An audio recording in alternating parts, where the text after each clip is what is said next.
Breaking news చూస్తున్నాం. PSC chairman గా తనను నియమించినందుకు ఎమ్మెల్యే అరికపూడి గాంధీ స్పీకర్ కు కృతజ్ఞతలు తెలిపారు. తన మీద పెట్టుకున్న నమ్మకాన్ని నిలబెట్టుకుంటానన్నారు. ప్రతి సమస్యను పరిష్కరించడానికి కృషి చేస్తానన్నారు. తనకిచ్చిన బాధ్యతను సక్రమంగా నిర్వహిస్తానన్నారు గాంధీ. అందరికీ నమస్కారం. ఈరోజు పిఎస్సి చైర్మన్ ఇచ్చారని మీ ద్వారానే న్యూస్ తెలిసింది.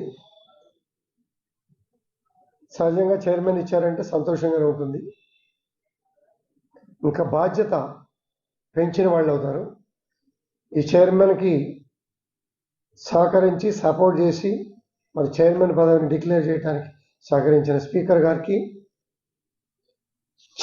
అలాగే చైర్మన్ గారికి, అలాగే ముఖ్యమంత్రి గారికి, సభా వ్యవహారాల బాధ్యతలు తీసుకున్నటువంటి ముఖ్యమంత్రి గారికి ప్రత్యేకంగా ధన్యవాదాలు.